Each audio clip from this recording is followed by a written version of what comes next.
सही वो यज्ञशाला है जहाँ पर है जो आप एक साथ हैं जो 33 कोटि देवी देवताओं का है जो परिक्रमा कर सकते हैं। तो आप यज्ञशाला का है जो आप परिक्रमा करने से नहीं चूकिए, क्योंकि क्या सोच करके है जो ये महायज्ञ है जो आप सभी ने आरंभ करवाया, क्या कुछ विशेष संदेश देना चाहेंगे? ये यज्ञ कराने से शांति मिलता है। बहुत अच्छे लगा। लोग हमको देख करके भी और मैंने जागृत हो कम से कम कि मैंने यज्ञ में क्या है। यही यज्ञ में, और यज्ञ में जो आहुति हुआ, यह आहुति से जो भी यहाँ का वातावरण शुद्ध हुआ। नमस्कार दोस्तों, मैं राकेश कुमार एचपी दस्तक में आपका स्वागत करता हूँ। पटना सिटी के जल्ला के कुठिया गांव में देवी स्थान के पास है जो महायज्ञ हो रहा था, आज है जो कहीं ना कहीं आहुति है जो पूर्ण हो चुका है। और आज हम जैसे कि लगातार है जो प्रत्येक दिन करके है जो मैं किसी न किसी विषय पर है जो इस महायज्ञ के बारे में है जो आचार्य जी से जानने का प्रयास करता हूं। तो आज हम चर्चा करेंगे कि ये ऐसा माना जाता है कि इस महायज्ञ में 33 कोटि देवी देवताओं का वास है। तो जब हम परिक्रमा करते हैं तो परिक्रमा से हमें क्या लाभ मिलता है, ये हम आचार्य जी से जानने का प्रयास करेंगे। तो आचार्य जी नारायण।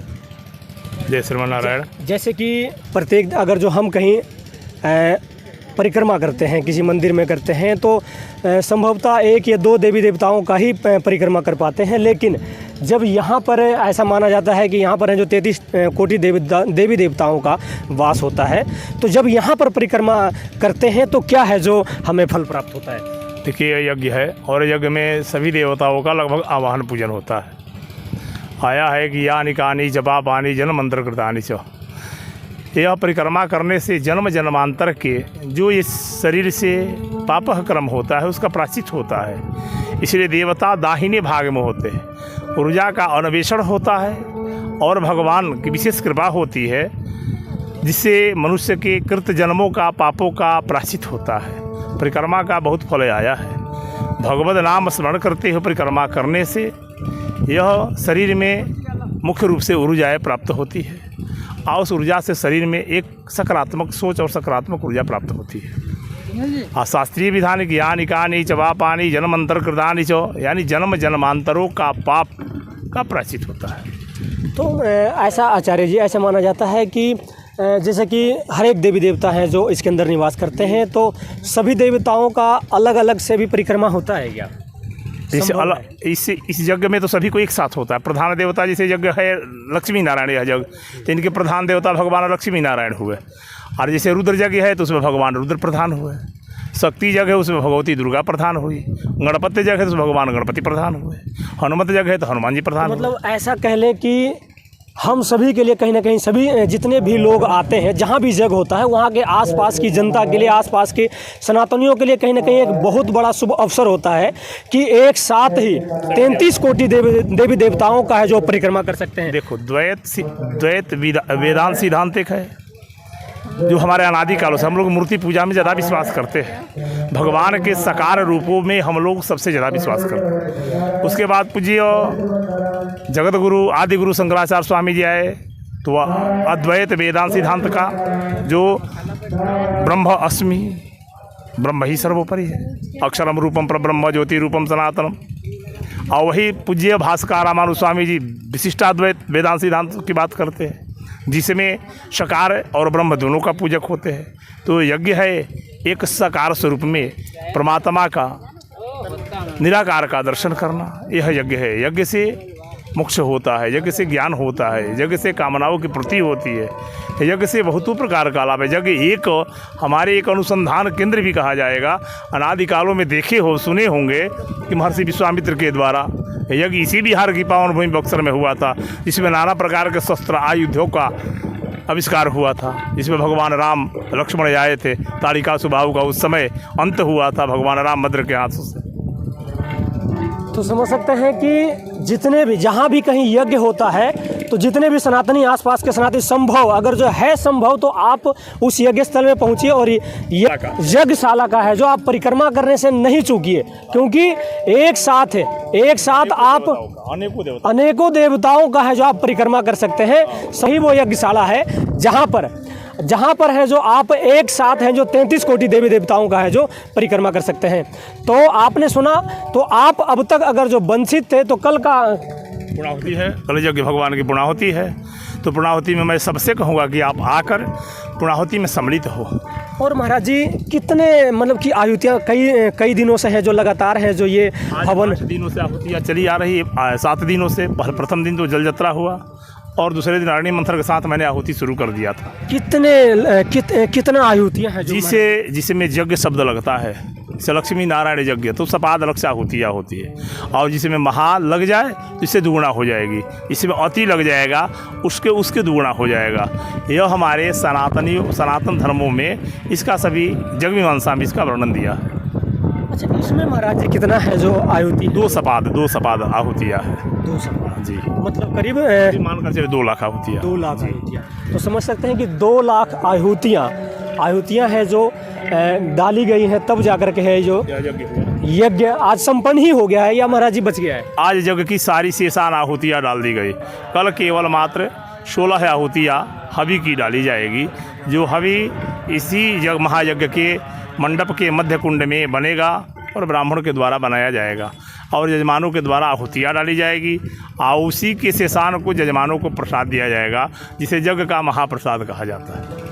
को है जो इनमें बहुत कुछ दिखता है कि, लेकिन हमें है तो एक सामान्य सा और सिर्फ यज्ञशाला ही दिखता है। लेकिन ब्राह्मणों का दायित्व बनता है कि सबको बतावे। ब्राह्मण की यह दायित्व बनता है कि सबकी सामान्यता को एक दृष्टि से देखते हुए अपने धर्म के बारे में सबको समझावे बतावे, तभी ब्राह्मण है। हाँ, क्योंकि बहुत से लोग जब आते हैं तो ओनली सिर्फ घूमने मात्र से आते हैं कि मेला लगा है, मेला में जाएंगे, खाएंगे पिएंगे खरीदेंगे झूला झूलेंगे, बस इसी भावना से ज़्यादातर लोग आते हैं। लेकिन ऐसा है महाराज जी ने जिस प्रकार है जो आए हैं और विस्तार पूर्वक समझाने का प्रयास किया है, तो अब से हमें पूर्ण विश्वास है कि जब आप यज्ञशाला में आएंगे तो कम से कम तो परिक्रमा तो जरूर करके जाएंगे, ताकि है जो आवे तो कम से कम भगवान की परिक्रमा अवश्य करे, भगवान का साष्टांग करे, दंडवत करे। भगवान से मनुष्य है हम लोग, हम आए हैं इस संसार में, तो हमारा कर्तव्य है कि हम अपने धर्म की पहली रक्षा करें।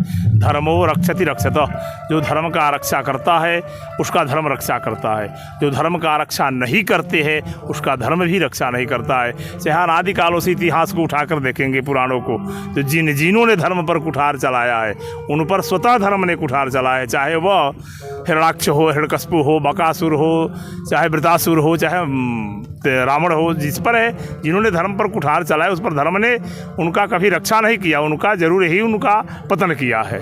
आज जहाँ धर्म की रक्षा होती है स्वतः राष्ट्र की रक्षा हो जाती है, क्योंकि धर्म राष्ट्र की रक्षा का प्रथम धर्म है राष्ट्र का रक्षा करना। इसलिए राष्ट्र का रक्षा करने के लिए अपनी संस्कृति का रक्षा करना अति आवश्यक है। तो आशा करते हैं कि आप सबको है जो मेरा ये छोटा सा प्रयास और महाराज जी के सहयोग से महाराज जी ने जिस प्रकार है जो बताने के लिए जो कृपा किए हैं, तो आप सबसे निवेदन इतना ही होगा कि इस वीडियो को ज़्यादा ज़्यादा शेयर कीजिएगा। तमाम वीडियो जितने भी आपने अगर जो हमारा ये पहला वीडियो देख रहे हैं तो पीछे जा कर के है जो एक पे एक वीडियो है जो हमने इस महायज्ञ के बारे में है जो चर्चा आचार्य जी से हमने किए हैं, तो सभी वीडियो को है जो आप शेयर कीजिए ताकि लोग हैं जो इस महायज्ञ के बारे में जान सकें। आज महायज्ञ का 8वां दिन था और आज कहीं ना कहीं आहुतियाँ जितने भी यज्ञ में डाले जाने थे वो है जो आज पूर्ण हो चुका है। तमाम तरह के सभी जजमान है जो आपको दिख रहे हैं। जानते हैं कि आज आहुतियाँ जब पूर्ण हो चुकी है तो इन्हें कैसा अनुभव हो रहा है, इस महायज्ञ के विषय में इनका क्या कुछ कहना है। क्या नाम हुआ आपका? मेरा नाम राजपाल कुमार हुआ। राजपाल जी खड़े हो जाइएगा थोड़ा। राजपाल जी आज तो क्या कहना चाहेंगे, ये 8 दिन है जो कैसा रहा, क्या लग रहा था जब आहुतियाँ? बहुत अच्छा फीलिंग हो रहा है, साहस बढ़ रहा है, किसी भी कार्य में कार्य करने की साहस भी बढ़ रही है। भगवान की आस्था में लगे हुए थे। आज 8वां रोज है, कल 9वां रोज होगी। क्या सोच करके है जो ये महायज्ञ है जो आप सभी ने आरंभ करवाया, क्या लगा था कि देश कल्याण, जनता कल्याण और गांव समाज का कल्याण हो, जो पूरे गांव वासियों ने मिलकर के है जो हाँ पूरे गांव वासी। क्या कहना चाहेंगे चाची, कैसा लग रहा है? अब 8वां दिन है जो पूर्ण हो चुका है, कल है जो ये महायज्ञ है जो समाप्त हो जाएगा। कल से तो उदास लगबे करेगा, लेकिन आज बहुत अच्छा लग रहा है। पूरा गांव में है जो रौनक बना रहा। हाँ, बहुत दूर दूर से लोग हैं जो आए, हाँ, है ना। आप क्या कहना चाहेंगे? कैसा लग रहा है अब? बहुत अच्छा लग रहा है। अच्छा लग रहा है जी। तो क्या लग रहा है कि जिस प्रकार है जो आप 8 दिन है जो लगातार आहुतियाँ डाले, तो कैसा भगवान के प्रति कैसा आस्था लग रहा है अब? भगवान के प्रति आस्था तो हमेशा मेरा अच्छा ही रहा है। इसमें क्या मनोकामनाएं था जो आप यज्ञ स्थल में बैठे हुए? अब मनोकामनाएं क्या बताएं, मनोकामनाएं तो बहुत सारी हैं। तो इसी क्या लगता है कि पूर्ण होगा? हम भगवान की कृपा बने रहे, आशा तो यही करके किए थे। क्या कहना चाहिए? क्या नाम हुआ आपका? मेरा नाम भीष्म कुमार हुआ। भीष्म कुमार। भीष्म कुमार जी, आज 8वां दिन है जो पूरा हो चुका है इस महायज्ञ का, तो अब क्या कहना चाहेंगे? पूरे ग्रामवासियों का जैसा कि सहयोग रहा इस महायज्ञ को संपूर्ण कराने में, है ना, और आप लगातार हैं जो प्रत्येक दिन है जो समय अनुसार है जो आकर के महाराज जी द्वारा विधि पूर्वक पूजन में सम्मिलित हुए, और आज है जो 8वां दिन पूरा हो चुका है, कल है जो समाप्त हो जाएगा, तो क्या कहना चाहेंगे? देखिए, यज्ञ महायज्ञ हुआ धनेश्वराचार्य जी के महाराज जी हुए, उन्हीं के संदर्भ में हुआ। उनको उनका शिक्षा देना है, पूरा सनातनी को बनाना है, बोलना है कि जो भी नशा मुक्ति रहे। यज्ञ में यहाँ बहुत सा आदमी यहाँ कोठियावासी के, यहाँ जल्लावासी बहुत सा आदमी जो गुरु वाणी लिए हैं, गुरु मुख लिए हैं, अपना शरीर का शुद्धिकरण करवाए हैं, तो नशा के छोड़ने के लिए, नशा शराब जो बुरी संगत है या बुरा असर को त्याग करने के लिए, बुरा आचरण को त्याग करने के लिए वो सब संकल्प एक तरह से लिए हैं। और यज्ञ में जो आहुति हुआ, यह आहुति से जो भी यहाँ का वातावरण शुद्ध हुआ और चारों तरफ वायुमंडल शुद्ध हुआ, गांव का बच्चा लोग के प्रभाव पड़ा कि कम से कम नशा विमुक्त होना चाहिए। शिक्षा का प्रभाव आगे क्यों बढ़ेगा। यहाँ जो यज्ञ में प्रवचन होता है, सब कुछ होता है, उसमें सब कुछ पार्ट बाय पार्ट दर्शाया जाता है। आपका क्या कहना चाहेंगे? क्या कहिएगा? आज अब 8वां दिन है जो संपन्न हो चुका है, कल समाप्त हो जाएगा ये महायज्ञ, और आप सबने है जो खूब मेहनत किए, दिन रात मेहनत कर करके ये महायज्ञ है जो सजाए, और दूर दूर से लोग हैं जो इस महायज्ञ में सम्मिलित हुए और सम्मिलित था। भगवत गीता का भी है जो महाराज जी द्वारा है जो यहाँ पर सुनाया गया, और बहुत से लोगों ने भगवत गीता सुना। तो आज है जो अब 8वां दिन संपन्न हो चुका है, 2 लाख आहुतियाँ हैं जो पूर्ण हो चुका है, कुछ शेष बच चुके हैं, वो कल है जो महाराज जी द्वारा विधि पूर्वक है जो पूजा संपन्न कर दिया जाएगा। तो इस महायज्ञ के बारे में आपको कैसा अनुभूति हुआ, और आप क्या कुछ विशेष संदेश देना चाहेंगे? ये यज्ञ कराने से शांति मिलता है, बहुत अच्छे लगा। लोग हमको देख करके भी और मैंने जागृत हो कम से कम कि मैंने यज्ञ में क्या है, इसलिए हम आगे वाला भी पीछे वाला भी देखे कम से कम कि यज्ञ में क्या है। जो आजकल के नवयुवक हैं तो कहीं ना कहीं वो जो अपने सनातन संस्कृति है उससे विमुख होते जा रहे हैं, है ना, विमुख होते जा रहे हैं। कहीं भी अगर जो यज्ञ होता है, कहीं भी महायज्ञ होता है, तो नवयुवक हैं जो ज़्यादातर हैं जो घूमने मात्र से जाते हैं, एक एंजॉय टाइम स्पेंड करने के लिए, टाइम पास के लिए माध्यम समझ लेते हैं। ऐसे युवाओं को क्या कुछ संदेश देना चाहेंगे? ऐसे युवाओं को लोग कहना चाह रहे हैं कि कम से कम इस चीज़ को देखें, समझे। जिस प्रकार है जो आचार्य जी कहते हैं कि इस महायज्ञ का अनेकों है जो लाभ है। आप यहाँ पर जैसे कि कह रहे थे कि हमें आम अगर जनमानस इस महायज्ञ को देखेगा तो उन्हें सामान्य सा ये महायज्ञ दिखता है, लेकिन जब आचार्य जी से बात करते हैं, जब वो हमें विस्तार पूर्वक समझाते हैं, तो ऐसा लगता है कि यहाँ पर 33 कोटि देवी देवता तो वास करते ही है, हर एक स्तंभ का अलग महत्व है और हर एक द्वारों का अलग महत्व है। यहाँ पर है जो हर एक द्वार के आगे ये है जो 3 वेदी आपको दिखाई दे रहे हैं, 3 वेदी आपको जो दिखाई दे रहे हैं ये स्वयं भगवान है और उनके दिक्पाल है। कोने में आपको ये जब आप महायज्ञ में जब आप आइएगा तो देखिएगा कि हर एक चीज़ जो भी चीज़ आपको इस महायज्ञ में दिखेगा उसका कहीं ना कहीं है जो हर एक जगह देवताओं का वास होता है। वेदी के रूप में देवता शनि महाराज हो गए, शंकर जी हो गए, ब्रह्मा जी हो गए, विष्णु जी तो है ही है। सभी देवता है जो इस महायज्ञ के कोने कोने पर है जो पहरा देते हैं, वास करते हैं, पहरा देते हैं दिक्पाल अपने अपने दिक्पालों के साथ में। तो जब युवाएं नहीं आ पाता हैं, अपने सनातन संस्कृति के बारे में नहीं जानने के इच्छुक होते हैं। और हम तो यही अपील करना चाहेंगे कि सभी लोग आए और जहाँ भी कहीं महायज्ञ होता है उस महायज्ञ में कम से कम है जो आप परिक्रमा जरूर करें। और है जो युवा नहीं, महाराज जी से युवाओं पर गुरु दीक्षा लेकर के परिक्रमा भी बहुत किया है, बच्चा लोग बहुत परिक्रमा भी किया है, लेकिन कहीं ना कहीं है जो नहीं वो सब बच्चा उत्साहित होकर परिक्रमा किया है। जब ज्ञान प्राप्त हो जाने के बाद खुद बच्चा लोग उत्साह होकर परिक्रमा किया है। सबको बच्चा लोग सबको जानकारी हो गया कि इसमें 33 कोटि देवी देवताओं का वास है, हर एक कोना हर एक स्तंभ का महत्व है, हर एक कोण का महत्व है। यज्ञ में जो मंडप है सबका महत्व है। सब बच्चा लोग यहाँ पर जो भागवत गीता हो तो उसके माध्यम से, चाहे आचार्य जी हो गए उनके माध्यम से एक साथ बैठ करके संगत में कुछ बात एकत्रित किया है, समझा है वो समाज करके कहीं ना कहीं चुप हुए हैं। सनातन में के बारे में कुछ लग रहा है बहुत बहुत बहुत परिवर्तन हुआ है। क्या शांति मिलता, बहुत शांति मिलता। बहुत धूप में यहाँ पर धूप में परिक्रमा करता है, बहुत धूप में। इतना गर्मी में इतना लड़कन जागृत हुआ, इतना सब परिवार सब आकर के सब देखा है, इसलिए बहुत खुश है। 43 डिग्री सेल्सियस टेम्परेचर के रहने के पर भी बच्चा लोग परिक्रमा कर रहा है।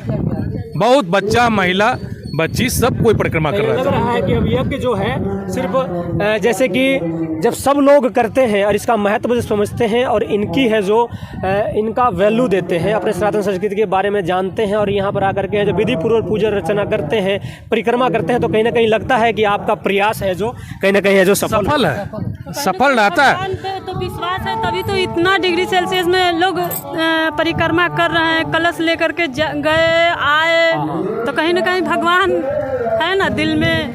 लेकिन कहीं ना कहीं जो संपूर्ण जानकारियों से कहीं ना कहीं है जो आजकल के युवा और बहुत से सनातनी जो वंचित थे तो है जो कहीं ना कहीं है जो मैंने अपने प्रयास किया कि कम से कम है जो सबको है जो ये जानकारियाँ दी जाए कि ये महायज्ञ जो सामान्य सा दिख रहा है ये सामान्य सा है नहीं, इसके अंदर अनेकों रहस्य छुपा हुआ है।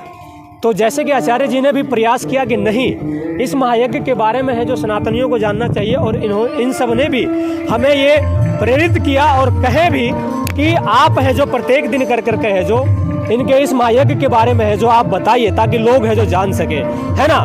तो अब कैसा, आप क्या कहना चाहेंगे? संपन्न हो चुका है, कल है जो भंडारा का आयोजन होगा। कल जो है हम लोग भंडारा का मैंने आयोजन रखे हैं। तो कल आपका शुभ नाम क्या हुआ? मेरा नाम उदय प्रकाश उप केवी सहाय। क्या आप क्या कहना चाहेंगे? आप पूजा तो बहुत अच्छा लगा, मन में शांति मिला, सुख शांति में लगता, आनंद आया, आनंद आया, बहुत आनंद आया। जो आपने प्रयास किया था, जो प्रयास है सफल हुआ। क्या कहना चाहेंगे चाची? मुझे भी बहुत अच्छा लग रहा है। अच्छा जी, मन लग रहा है। कहीं ना कहीं अब ये महायज्ञ जो कल खत्म हो जाएगा फिर कैसे मन लगेगा? भगवान भी जा रहे घर में, कामकाज में मन लग जाएगा और क्या। तो बाकी मेरा ये छोटा सा प्रयास आपको कैसा लगा कमेंट में कमेंट करके ज़रूर बताइएगा। अगर जो आप इस वीडियो को फेसबुक पेज पर देख रहे हैं तो पेज को फॉलो कर लीजिएगा और यूट्यूब पर देख रहे हैं तो चैनल को जरूर सब्सक्राइब कर लीजिएगा और इस वीडियो को ज़्यादा से ज़्यादा शेयर कर दीजिएगा ताकि उन सभी सनातनियों को इस महायज्ञ के बारे में जो संपूर्ण जानकारी प्राप्त हो सके मेरे चैनल के माध्यम से।